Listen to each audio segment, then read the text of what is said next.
In today's video, we're going to be doing some math to decide whether an investment property is worth proceeding with or not. Hi guys, it's Parth Sudharan with Remax Metropolis. So what I'm going to do in today's video is find a property on MLS and see whether we can rent it out and see whether the rental income is enough to cover our expenses and our monthly mortgage payments. And let's see how much cash flow we can produce at the end of the year by investing into this property.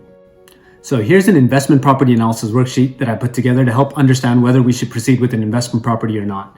So what it does is considers the purchase price, it considers the monthly operating income, seeing how much money we will make from the rent. It considers the monthly operating expenses. It considers the loan information, how much money we'll need to pay back on a monthly basis, that's your mortgage. And then it analyzes to see what our cash flow and our return on investment is. So what I'm going to do is I'm going to flip over to Realtor.ca. And for the purpose of this exercise, I'm going to turn on transaction type for rent, search. I'm going to go into Scarborough to see if we can find an investment property there that we can rent out. So if I just kind of scroll into this area, I'm going to hit on this. Let's see what's there for rent. Okay, so here's a perfect example. We can see that there's a property here that the owner is looking to rent the upstairs for $2,200 a month and the lower level for $2,100 a month. I think this is pretty high for a lower level, so let me scroll down. So this seems to be about right for a lower level, $1,500 per month. I'm gonna flip over here. So these types of properties are typically selling for around $1 million today. Our average monthly rent per unit, so let's say if we consider $2,400 for upstairs and $1,600 for the basement, we're producing about $4,000 per month. We also want to consider vacancies. So your property is not going to be rented for every single month over the next 10 years. Like let's say if that's your holding period. Likely there's going to be some vacancy where your unit might be empty for a month or so. So what I'm going to consider here is that every 2 years, that 1 month might be vacant. So that turns out to be about 4%. If you're managing the property yourself, you live in the area and you can respond to things, great. If not, you might need to hire a property manager. For this case, I'm going to assume that we can take care of the property ourselves. Repairs, I'm going to assume it's about 5% of the monthly rental income. This is to repair faucets, leaks, and any sort of minor repairs that might need to come along the way just to help maintain the property.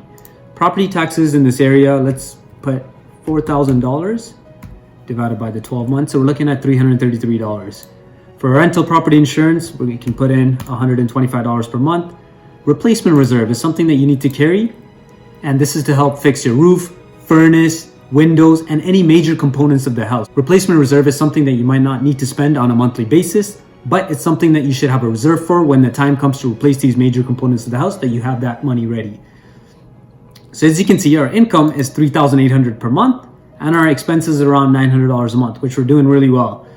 So now, if we look at our loan payment, for a rental property, you typically need to put down 20%. So for $1 million property, that's $200,000. Our loan amount would be $800,000. Acquisition costs. So when you purchase a property, we'll need to pay land transfer tax. So for $1 million property, you're looking at about $33,000 in land transfer tax. Plus, let's put another $2,000 for legal fees. Our amortization period, let's say we want to pay this loan back over a 30-year period. And the current interest rates are around, we can get something for around 1.8%. So our mortgage payment would be $2,800 per month. So what I'm going to do is I'm going to take our income up here, subtract our expenses, and also subtract our monthly mortgage payment. And what it's going to tell me is what I'm left with at the end of the month, which is $64, which is not much. But over the 12 months, it adds to about $769. And in Toronto, prices have been surging over the last 10 years. Year over year, properties have been going up in value. For the purpose of this exercise, I'm going to assume that property values are going up about 8% year over year. So for $1 million property, that's $80,000. So if we look at how much money we've made in an entire year, it's $95,000 before taxes. And if we take that and divide it by the initial investment, which is the total of our down payment plus our acquisition costs, it totals to $235,000. So if we take $95,000 and we divide it by our initial investment, That's a 43% return on investment. So just from looking at that exercise, you can see that if we put in $235,000 into a property, we are able to make close to $100,000 year over year. If you don't have $235,000 to buy a property in Scarborough or Toronto, you can always look out further east, north, or west, like Oshawa. Very similar properties that are selling for about $700,000. And you can even go out as far as Windsor, where you could get this similar type of property for $300,000. So I hope you found that video informative and useful for when considering your next investment property. If you do have any questions on real estate investment or have any questions related to real estate in general, feel free to give me a shout and I'd be happy to chat.